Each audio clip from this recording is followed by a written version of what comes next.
சிவகாசி மகளிர் சட்டக்கல்லூரியிலிருந்து பேசுகிறோம். நாங்கள் 2025 to 28வது பேட்ச் 3 years LLBக்கு அட்மிஷன் போட்டிருந்தோம். எத்தனை பேர் மொத்தமாக அட்மிஷன் போட்டு நாங்கள் சேர்ந்தோம்னா எங்கள் கிளாஸில் மொத்தம் 96 பேர். எங்களுக்கு வந்து ஒரு ஏப்ரல் மந்த் வரைக்கும் தெரியாது எங்கள் காலேஜ்க்கு, அதாவது எங்கள் கிளாஸில் 60 பேருக்கு மட்டும்தான் ரெஜிஸ்டர் நம்பர் வந்திருக்கு. 60 பேர் மட்டும்தான் எங்களுக்கு வந்து தகுதியான மாணவர்கள்ன்றது எங்களுக்கு தெரியாது. நாங்கள் மே மந்த் எக்ஸாம் எழுதுறதுக்கு ஒரு 1 week முன்னாடி தான் எங்களுக்கு ரெஜிஸ்டர் நம்பரே வந்துச்சு. அப்போ என்ன சொல்லிட்டாங்கன்னா 60 பேர் மட்டும் தான் எக்ஸாம் எழுத முடியும், 36 பேர் எக்ஸாம் எழுத முடியாதுன்னு சொல்லிட்டாங்க. ஏன்னா எங்களுக்கு ரெஜிஸ்டர் நம்பர் வரல. அப்பயுமே எங்களுக்கு மேனேஜ்மெண்ட் என்ன நம்பிக்கை கொடுத்துச்சுன்னா, நாங்கள் இன்னும் ஒரு வாரத்தில் வாங்கிடுவோம், எக்ஸாம் எழுதும் போது நீங்கள் 96 பேரும் சேர்ந்து தான் எழுதுவீங்க அப்படின்ற மாதிரி பொய்யான ஒரு கருத்தை வந்து எங்கள்கிட்ட சொன்னாங்க.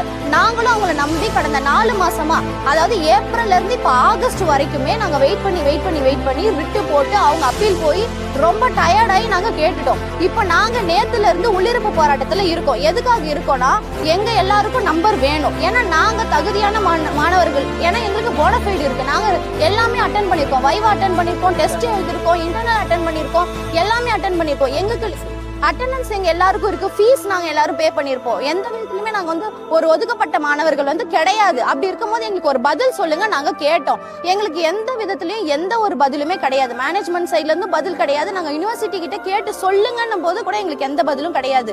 சோ இப்போ வந்து என்ன சொல்றாங்கன்னா 21 பேருக்கு நம்பர் தரேன்னு சொல்றாங்க. ஆனா 21 பேருக்கு எங்களுக்கு நம்பர் வேண்டாம். நாங்க 36மே போனஃபைடு தான். அந்த 36லுமே இப்ப என்ன சொல்லிட்டாங்கன்னா 8 பேரை கம்பல்ஷன் பண்ணி டிசி வாங்க வச்சுட்டாங்க. அதுல 2 பேர், ஒரு பேர் என்ன பண்ணிட்டாங்கன்னா சூசைட் அட்டம், இன்னும் டிப்ரெஷனால போயிட்டாங்க. நிறைய பேருக்கு ஹெல்த் இஷ்யூ வந்துடுச்சு. இப்ப 21 பேருக்கு தான் தருவேன்னு சொன்னீங்கன்னா நாங்க அதை ஏத்துக்க மாட்டோம். அதே மாதிரி நேத்து ஹராஸ்மெண்ட் பண்ணிட்டாங்க. ஒரு டைமுக்கு அப்புறமா நேத்து நாங்க நைட்டு ஃபுல்லா நாங்க இங்க தான் இருந்தோம், காலேஜ்ல தான் இருந்தோம். எங்களுக்கு எந்த ப்ரொடெக்ஷனும் மேனேஜ்மெண்ட் சைட்ல இருந்து கிடையாது. நாங்களே லேடி போலீஸ்க்கு வாண்டடா கூப்பிட்டு எங்களுக்கு ப்ரொடெக்ஷனுக்கு நாங்க வச்சுக்கிட்டோம். அப்படி இருக்கும்போது எங்களுக்கு பயமா இருக்கு. இதுக்கு மேல இந்த அதாவது இந்த மேனேஜ்மெண்ட் எங்களுக்கு தேவையில்லை, ஜெயா இன்ஸ்டிடியூட் எங்களுக்கு தேவையில்லை, அஃபிலியேஷனுமே கேன்சல் ஆயிடுச்சு. அதுக்கான எந்த ஒரு பதிலுமே இன்னும் சொல்லாம இருக்காங்க. எங்க ஃபைனல் இயர் ஸ்டூடெண்ட்ஸ்லாம் எப்படி அடுத்த வருஷம் என்ரோல் பண்ணுவாங்க, அவங்க இப்ப வர நவம்பர் மந்த்ல அவங்க எப்படி எக்ஸாம் எழுதுவாங்க அப்படின்றது ஒரு கேள்விக்குறியா தான் இருக்கு. சோ இவ்வளவு ஹராஸ்மெண்ட் வந்துச்சு. இப்ப நான் வந்து விழுப்புரத்துல இருந்து வரேன்.